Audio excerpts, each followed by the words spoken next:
Hailing frequencies open and welcome aboard Treks and Tangents. I'm your co-host Brian. And I'm your co-host Jaci. I'm the Star Trek newbie who treks off on tangents. And I'm your Star Trek expert who's here to get the tangents back on track. Each episode we watch and talk about a different Star Trek episode. And this week we watched Star Trek, the original series, Season 1, Episode 14, Balance of Terror. And welcome back to another episode of Treks and Tangents, where the only people who take us seriously are the ones who aren't having any fun. Right, this is supposed to be fun. This is supposed to be fun. This is supposed to be just random fun. And going around the world. Yeah. Star World. The Star World. Well, looking at some of the metadata from our podcast and listeners, we actually do have listeners from around the world. Really? Yeah. Someone out there is a consistent listener in Germany. So That's awesome. Whoever that is, thank you so much. We do see the data and we do check on that. So say hi to us. Hello. Hopefully you're enjoying your listen. If you're listening to this episode when it comes out live the day of, that would be January 20th of 2026, to date the episode. This Friday, the 23rd, is our second episode of Animated Detours over on our Patreon page. Wild. Yes. So if you haven't checked it out, if you want to become a crew member over there at patreon.com/treks and tangents, you can check out our little monthly detour into the animated series for Star Trek. And of course, just a thank you to everyone who listens to the show, everyone who leaves a comment to the episode, to their thoughts, their feelings toward the episode that we just covered. It's more fun for us to do this and have an interaction with our audience. We absolutely encourage people to leave a like, leave a comment, leave feedback. We appreciate it. And share it. And certainly share it with a friend. Then you'll like having fun talking about it with a cup of tea. Yes, but enough of showbiz and show announcements. Let's just jump into this week's episode, Submarines in Space. Let's revisit the turbolift tease from last week. That's where we gave Jaci the title of this week's episode, and Jaci gave her elevator pitch or turbolift tease to what she thought the plot was going to be.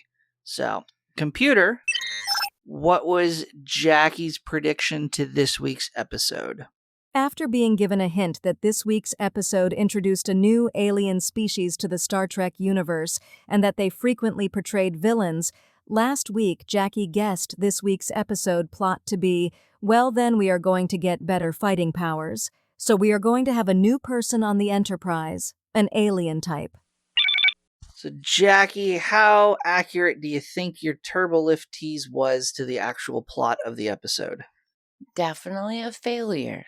Yeah, I was like on the opposite end. The opposite end. You had a big focus on a new crew member joining the Enterprise. Most of it, though, was, of course, the Romulans, the introduction of the Romulans. Who I had no idea even existed. Well, that is true as well. Probably thinking back to the animated series where we suddenly start seeing all sorts of new crew members pop up. Yeah, which is why it's confusing. Because you're like, it's not like it. But it is. But it's not. But maybe it is. But with all that being said, what did you think of the episode? So it's funny that you said submarine in space, because that's the initial thought I had when I saw all of the Romulans huddled in a circle as if there was a periscope that they were looking out of while they were trying to figure out how to, blow up the Enterprise. But yeah, that's actually an interesting thought because I hadn't made that parallel. Of course, this episode is heavily inspired by submarine warfare and movies of the time period. The phasers from the Enterprise acting as depth charges, running silent, not relying on visual clues as to where your enemy is, relying on sensors and readings like sonar. But I hadn't actually given that much thought as to every shot of the Romulan ship all takes place in their bridge. Mm-hmm. It's very cramped, or sometimes it seems to be. I guess that does kind of give the impression that the Romulan ship is extremely cramped and closed quarters, much like a submarine. Well, when they did show the visual with the yellow bird under it, it did look smaller in size, in comparison. But whenever I kept watching that huddle up scene, I kept seeing that Denzel Washington movie with, that gentleman that just passed away in New Mexico. He and Denzel are on the submarine down below, and he's yelling at each other.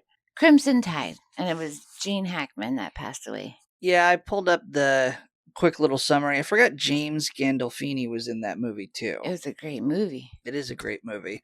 But yeah, I think an interesting point to go back, the fact that we only get one shot of one room on the Romulan ship, probably due to budget, was unintentionally portraying this feeling of a submarine, which was an intentional. So they wanted it to look like a submarine. They want no, That feel. They wanted the episode to feel like submarine warfare. I don't think it was intentional that the shot of the Romulan ship.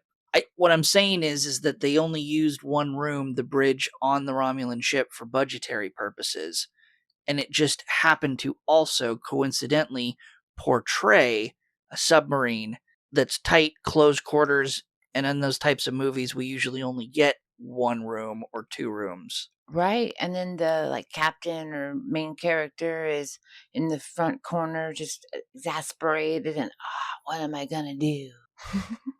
Yes, that's one way to describe it. Well, there's a lot going on in his head. So I take it you liked the episode. I really did. Except I need to talk to their costume department because the Romulans, their headgear was not great at all. They kept falling off their noses. The little helmets that they had? Yes. Yeah, that was a deliberate decision on their part to make. We'll get to it later in the triple tidbits or fun facts at the end of the episode. And they all had a towel pinned to their chest like a little kindergartner. Needed a note to their mom. Yes, they're trying to portray the Romulan species as ancient Rome. That's why we had the specific titles for their ranks, the costumes, the helmet. The helmet served a practical purpose, but I think that's part of that's the motivation behind their costume designs.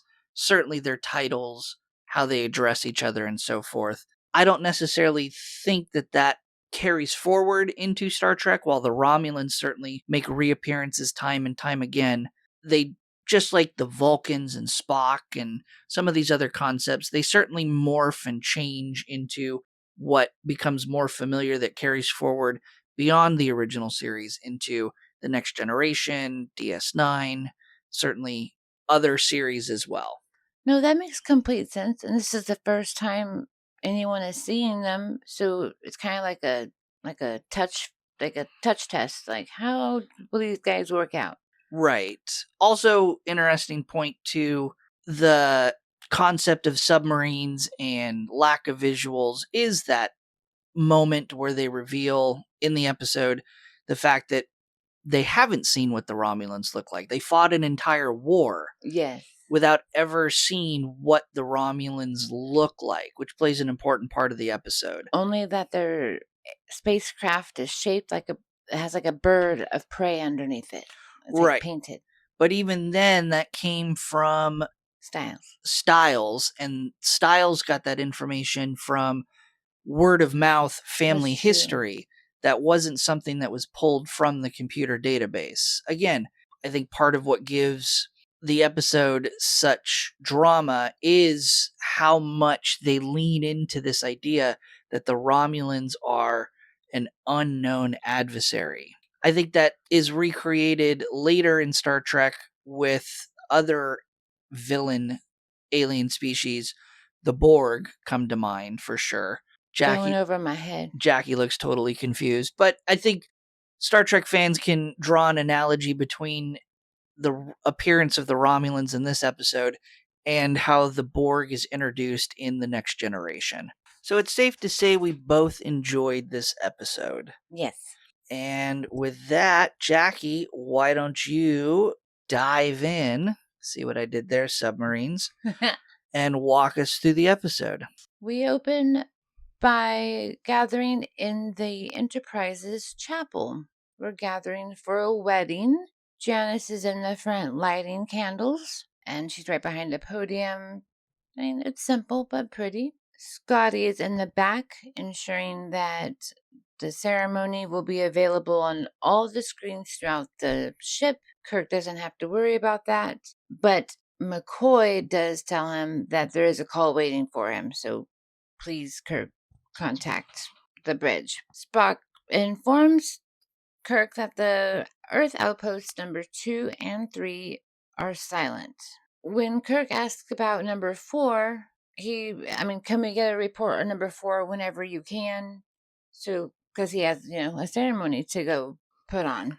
Well, specifically, Kirk tells Spock to maintain a course to outpost number 4. So this seems to be a developing situation where the Enterprise is already on its way to investigate. Once Kirk is settled at the front, Scotty walks the bride, who happens to be Angela Martine, to her groom Robert Tomlinson. She's wearing like a feather crown tiara thing. It's really cute because otherwise they're in their uniforms.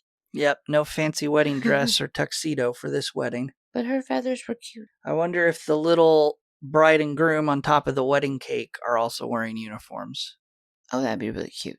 Once she gets up there to meet Robert, Kirk begins a monologue discussing how he gets the privilege of being the captain and he gets to be efficient at all of these weddings. But while he's talking about that, Sulu interrupts with a red alert. Kirk then runs back to call to Spock and inquire what is happening, and Spock tells him that Outpost 4 is under attack by an unknown ship. And then the red alerts continue to blast, and everyone is scrambling in the hallways to get to battle stations. And then we have our opening credits. After the credits, we have Captain's Log, where we are patrolling the neutral zone between Romulus and Remus. Outpost number 4 sends an emergency call to the Enterprise, and the Enterprise will move in to assist. On the Enterprise, Kirk enters the bridge where Uhura relays that Outpost number 4 is under attack. Spock verifies this as they're 8 minutes out, but Scotty promises to make sure they get there before then. Yeah, he promises Kirk that they're going to try to get some more energy out of the engines to get there as quick as possible. He is magic. Kirk then asks Spock to put the star vector on the screen. And we get a map on the view screen of the bridge that shows a breakdown of Romulus space, the neutral zone that lies between Romulan space and Starfleet space. And we get a detailed look of all of these different outposts on the Federation side that line up along the neutral zone.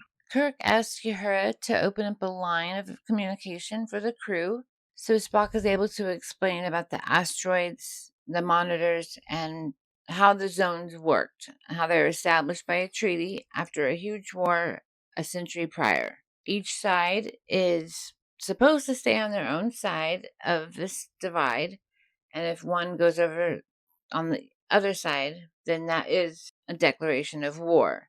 That's generally how neutral zones work. But because this war was so long ago, there are no actual visuals of what the Romulans look like, and the Romulans do not know what the Enterprise, the Earth people, look like. Yeah, it's touched upon that it's because of 100 years ago when this war existed that technology did not allow them these visual communications like we have in Star Trek now. That again also lends to this idea and leans into the theme of submarine warfare, where you're fighting and conducting war without any visuals of what you're doing. You're relying on sensor readings and screens and data, but there's no connection like, say, pilots in a plane, fighter pilots, where they can physically see what they're shooting at, or soldiers on the ground.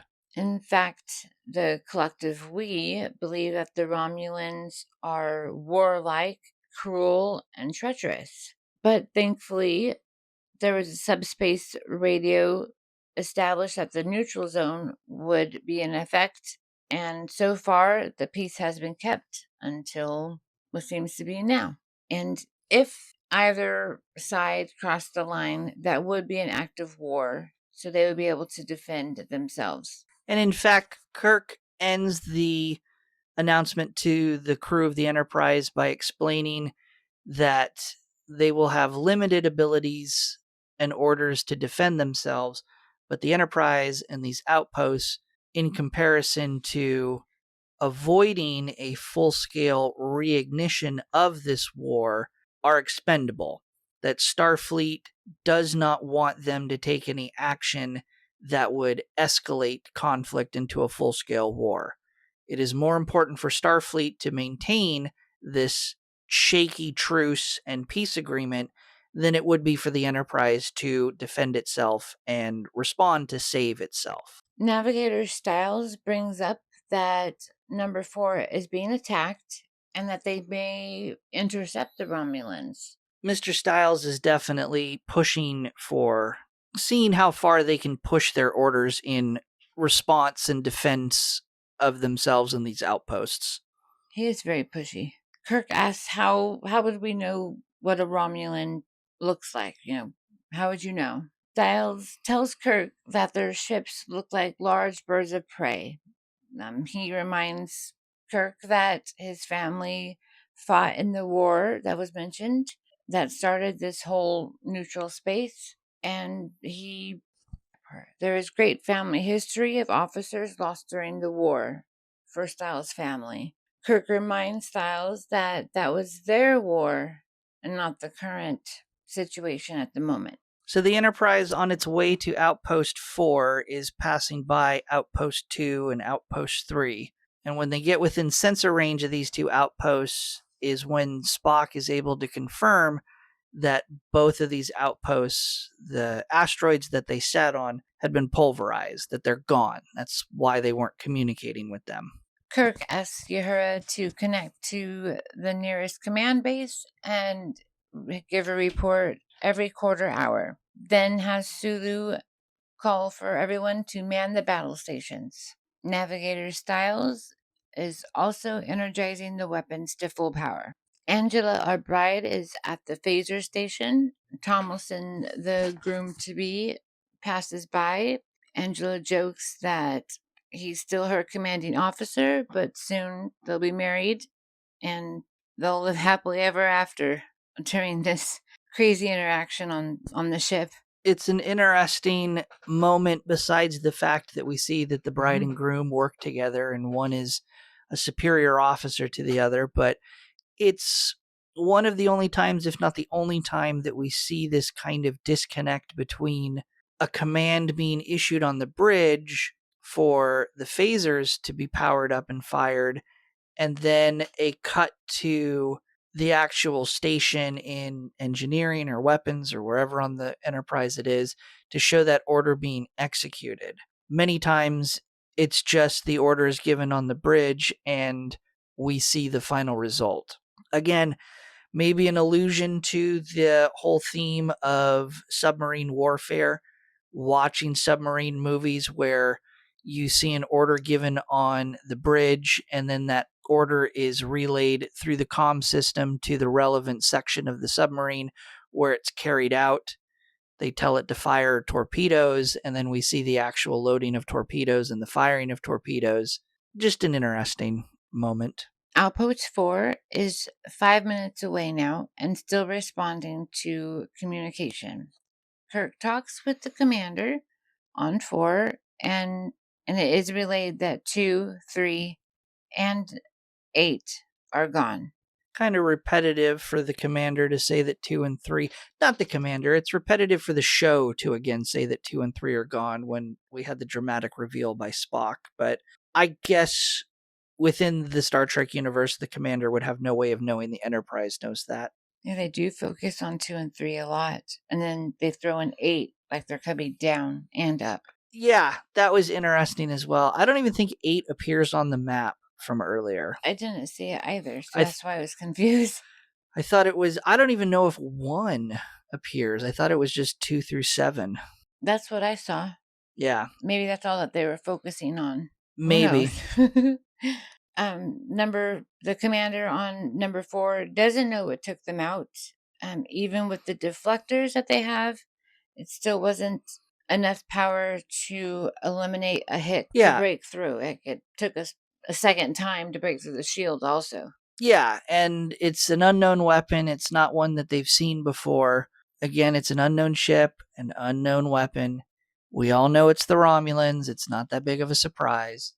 But he does also very quickly mention that with their shields down, they can't withstand another attack. While the commander and Enterprise are discussing what has been happening, the invisible alien ship becomes visible again and shoots and destroys the outpost that the commander was in. It's in a great large red ball of flames. The Enterprise crew is stunned. Spock then relays that the outpost number 4 is disintegrated.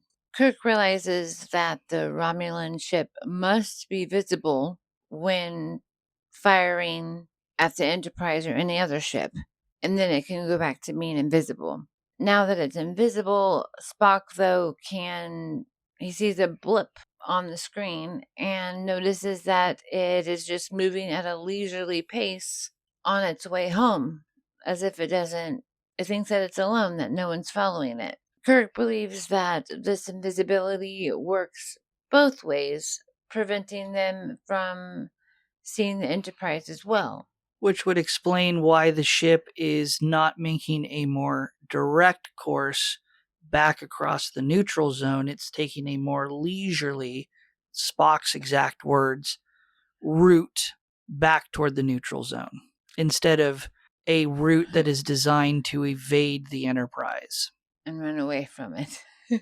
Kirk also orders that Styles and Sulu match the Romulan ship and act like a shadow and follow it wherever it goes. Just don't be caught and do not cross the neutral zone. Uhura is able to find code communication that Spock is able to lock on and bring up a visual on the screen of exactly what they're looking at on the bridge of the other ship that ironically look a lot like Vulcans.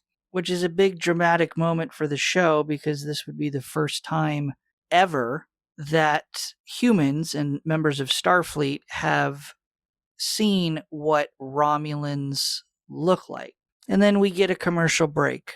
We're still on the bridge of the Enterprise, and Uhura is attempting to interpret the Romulan signals, and Styles sarcastically suggests just giving the job to Spock, making underlying comments, and Kirk orders him to keep his bigotry to himself. While that is happening, though, on the other ship of the Romulans, their personnel are having the same discussion as well.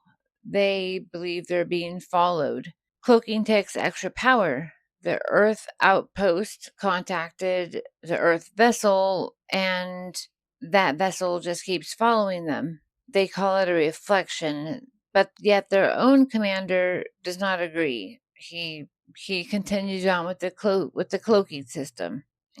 In fact, he's actually happy he's almost home. Others ask, why not attack the Earth ship? I think it's just a way for the show to establish to the viewer that this is a cautious Romulan commander. His crew wants to just head back to their home territory across the neutral zone and not use the cloaking device during that trip. They think themselves invincible. They've just won a great victory. The captain of the ship says no, that they need to remain stealthy. They need to remain quiet. He's cautious. He doesn't want this mission, I think, to lead to outright war. This is more of a covert operation, not the launching of a new intergalactic conflict with Starfleet. Also apparent when a crew member comes onto the ship to answer for why he sent out that coded communication, the communication that Spock was able to lock onto to get that visual on the Enterprise. Again, the crew member sent it out because he was boasting, he was bragging, he was over confident in their victory, and the captain was saying, no, we need to be silent, we need to get back home without being detected, which is why he demotes him 2 ranks. On the bridge of the Enterprise, Styles lets Kirk know that they are 1 hour from the neutral zone, and Scotty then pops in and says they have debris. They have debris from Outpost 4. That they somehow have magically been able to transport onto the Enterprise, keeping in mind when they were experiencing the destruction of Outpost 4, they still were a couple minutes away from it. I don't know how they ended up getting the debris on board, but somehow they do. It floated really fast to them. But it is in the briefing room, and Styles, Sulu, Kirk meet with McCoy to go over it in the briefing room. In the debris, Spock finds shards of a strong material that he can also break. Specifically, this is parts of the deflector shield from Outpost 4. Spock explains that it's made out of some of the toughest material known to mankind, and yes, he crumbles it in his fist to demonstrate that whatever weapon the Romulans used was able to reduce it to this fragile state. The men also discuss the ability to win an attack in a war. They are powerful, meaning the Romulans, but the Enterprise can run faster. Styles is passionate about why Spock doesn't share what he knows about them. Romulans, like others, have weaknesses.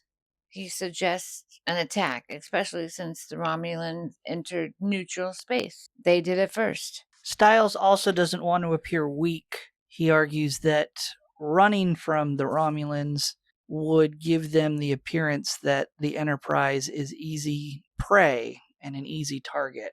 Spock agrees, but for a different point of view. Spock ties in that there's a theory that the Romulans are an offshoot or an evolutionary side branch of Vulcans.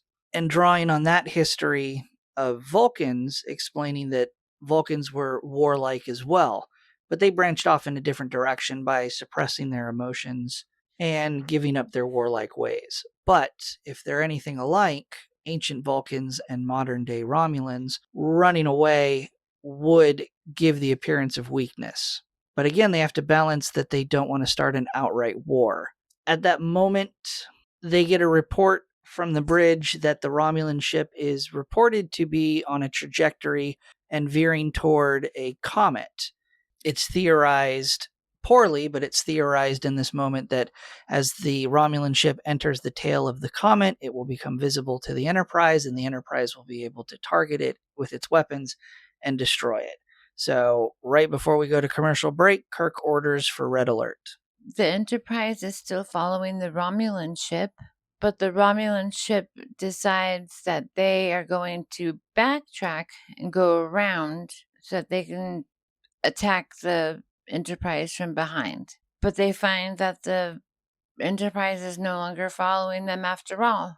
And so then they do evasive maneuvers to be able to ensure they're out of the way of the Enterprise. Right, because both of their captain's plans have sort of canceled each other out. The Romulan ship was expecting the Enterprise to just be leisurely following them, but instead the Enterprise had jumped forward to attack a ship that was supposed to just be leisurely heading back toward the neutral zone. Both of their plans caused their ships to be out of place or to avoid an imminent direct attack.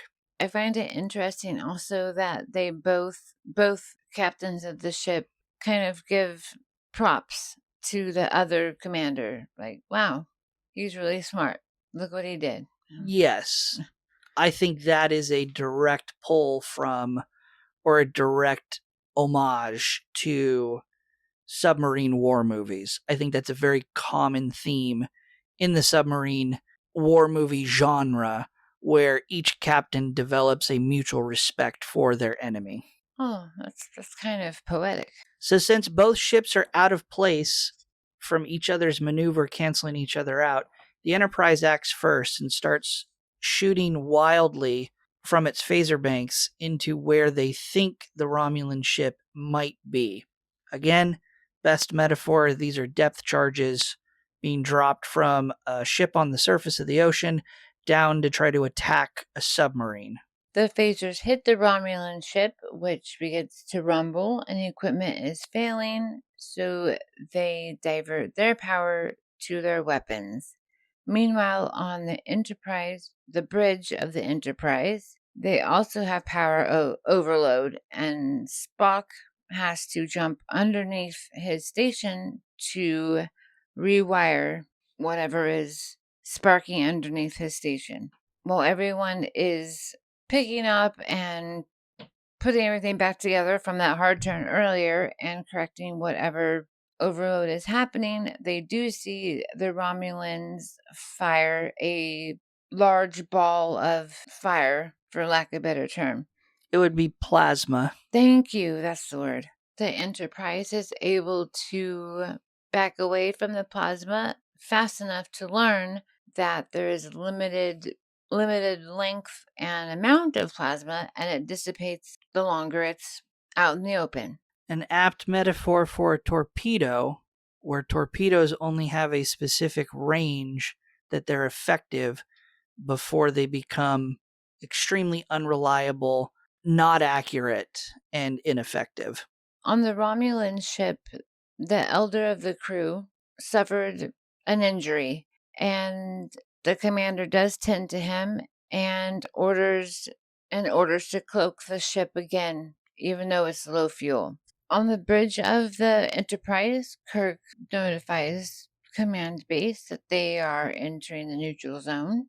They don't have a choice, but they are firing phasers steadily at the Romulans. On the Romulan ship, the Centurion has in fact passed away. The commander then decides that he will do another, more like a decoy, and put all of their debris along with their friend Centurion out into space. On the Enterprise, Spock announces the motion sensor signal has stopped. Kirk has ceased fire. Sulu announces the debris in space, including the body. Yet Spock notices that this wouldn't be enough if an actual ship was wrecked. But now the Romulan ship is completely gone. So the decoy only half worked, where it was able to escape, but the Enterprise knows that it still exists and is out there. And then we get our last commercial break before the final act. We have a captain's log.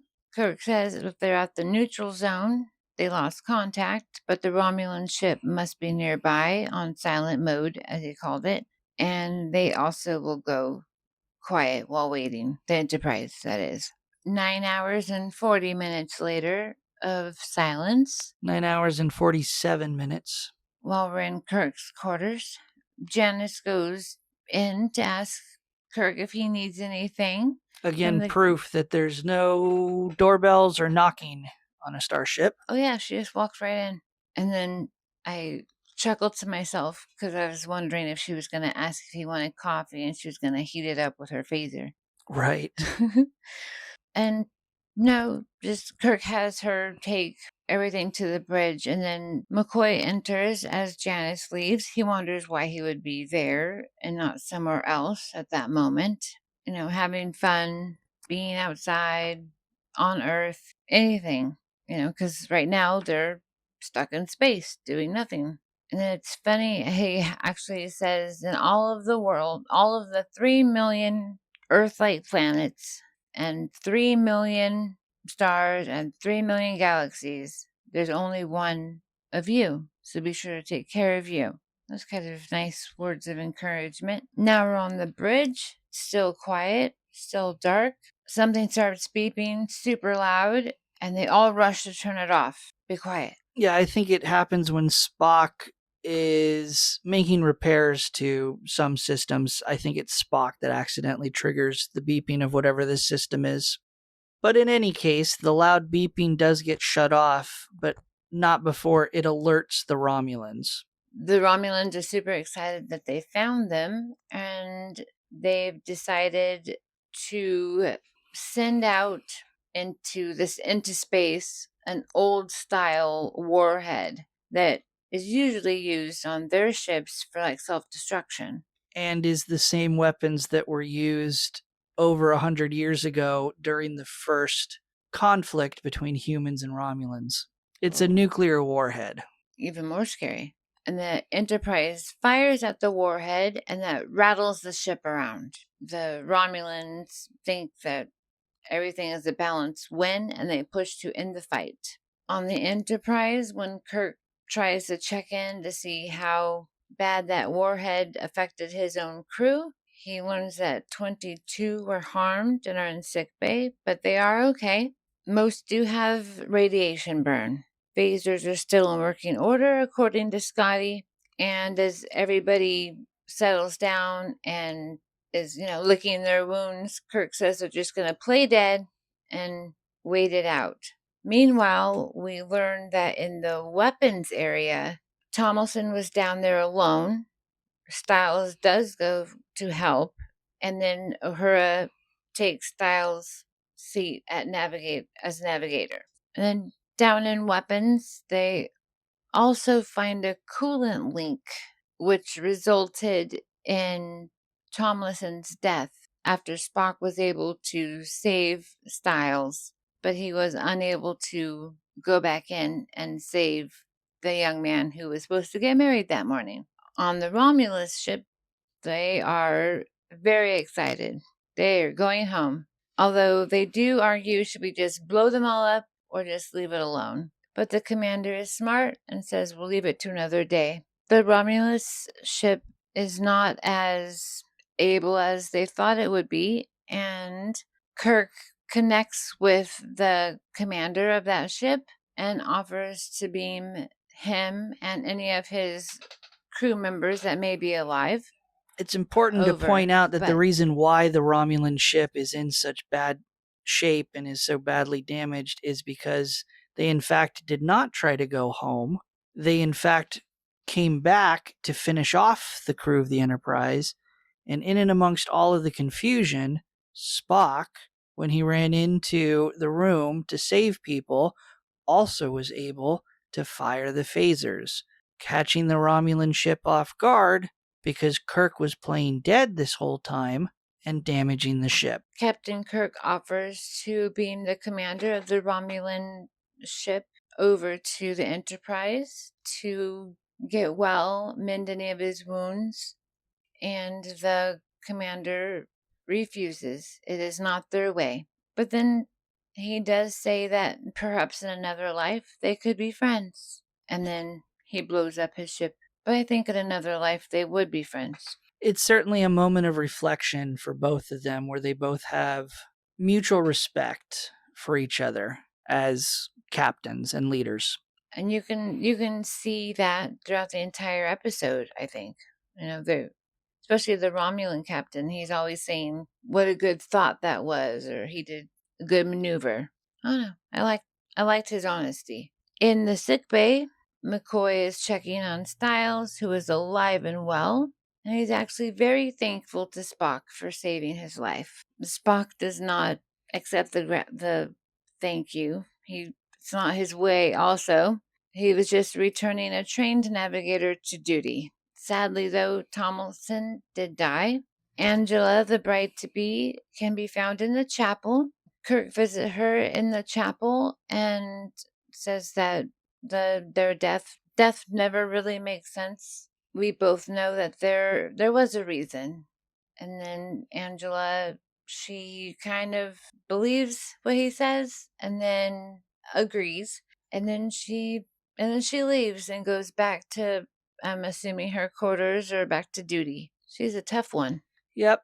And then Kirk just strides out of the chapel and roll credits. So, Jackie, what did you think about season 1, episode 14, Balance of Terror? I loved it. I just explained it horribly. It was fantastic. I loved that we finally got to see what the Enterprise does beyond going from planet to planet, galaxy to galaxy, and meeting people and flirting and eating food. We got to see them use their brains. A different side of the 13 previous episodes we've seen. Yeah, I equally liked this episode. It's an interesting take on starship battles and starship warfare. Some of the science or some of the facts behind it that were introduced to kind of fit it into the mold of submarine combat don't necessarily make sense. But overall, I can look past some of those minor defects in the plot to appreciate the show trying something new. So I really enjoyed it. We, of course, do have some tribble tidbits or fun facts about the episode. First airing December 15, 1966, which is also the day that Walt Disney died. Just starting off the fun facts with not so fun stuff. Jackie mentioned at the very top of the episode, and then never mentioned it again throughout the rest of the episode, the helmets that some of the Romulans wore on the ship. Those, in fact, were used as a time and money saving endeavor so that the extras and all of the actors on the Romulan ship didn't have to go through makeup to have the pointed ears put on each and That's every cool. day. So, time saving certainly can lend itself to this idea in the episode that the Romulan Empire is structured after ancient Rome. Don't necessarily think we're going to see those helmets again, though. The actor who played the Romulan commander was Mark Leonard. He would later go on to play Spock's father, Sarek. He also would be a Klingon in the motion picture for Star Trek, the first motion picture. It makes him the first actor to play 3 different alien races in Star Trek. That's fantastic. He also was on the short list after the first season when everyone was entering into contract negotiations. Leonard Nimoy, who plays Spock, was holding out for a better contract. And so he was on the short list of potential people to replace Leonard Nimoy as Spock in season 2. Thankfully, the contract negotiations worked themselves out. I think I read Spock received like $1,200 per episode in season 1, and his new contract for season 2, he got double that roughly. Nice. We've made mention of it several times throughout the episode, but the plot of this episode was directly inspired by World War II submarine movies and submarine warfare, specifically cited by the writer, the director, the developers. Direct inspiration would have been the movie The Enemy Below from 1957 and Run Silent, Run Deep from 1958. Both are actually movies I've seen. Both are worth a watch. Sadly, Jackie, we have to say goodbye to Yeoman Janice Rand. This is the last appearance in the original series.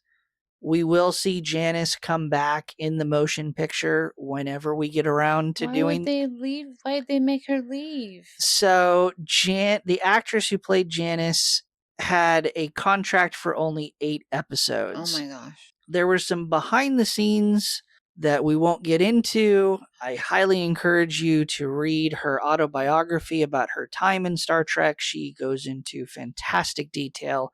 I won't take it away from her. It's her story, it's her words. But sadly, this will be the last appearance of Janice Rand in the original series. Oh, I'll have to have some ice cream for her. And my last tribble tidbit is just to point out that this is an example how Star Trek would skirt network censorship. TV networks at the time had censorship rules in place that required television shows avoid hot topics of the times for the 1960s. So this would have included subjects such as war, conflicts the United States was involved in, but also the civil rights movement and equality and some of those current events at the time. But Star Trek was able to circumvent this in this episode by clearly having a subplot involving the blatant racist attitude of Mr. Styles toward Spock and his prejudiced feelings toward Vulcans because of their similar appearance to the Romulans. It's not going to be the last time that Star Trek does this, but just thought we'd point it out. And those are your Tribble Tidbits. This is where we share our episode ranking, where we pretend the episode is a member of our fictitious starship crew, and we assign the episode a Starfleet rank. A higher rank not only means that we were more entertained by the episode when we watched it, but we feel it to be a more important crew member on our ship. And the opposite is true. A lower rank means that we were not that entertained by the episode, and it's more of a disposable member of the crew, meaning it could get killed off at a later episode and we would not miss it. Our ranking system begins all the way at the bottom with an ensign. It climbs to a lieutenant junior grade, lieutenant, and then we get limited availability and limited available rank spots for lieutenant commander, commander, captain, and admiral. If none of that makes sense listening to this because it's an audio podcast and we're using a visual gag, you can see our rankings listed on our Patreon at patreon.com/treksandtangents, where anyone can view. Jaci, for your season ship, the USS Galactic Glitterbee, what ranking do you assign this episode? I am rounding out my 5 commanders. On a scale of 1 to 10, that'd be like an 8 or a 9 out of 10. Yes. This will join last week's episode of The Conscience of the King, both parts of the menagerie, and The Dagger of the Mind, which is going to be 5 out of 5 commanders for the starship. Someone's going down. As a reminder, we can, as needed, promote or demote episodes to make room, or just because we decide we want to change the rank.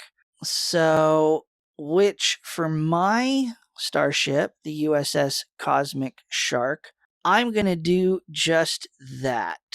Currently in my captain position, the only captain position that I have available, I have it filled by the Corbomite maneuver. I enjoyed the Balance of Terror a lot more.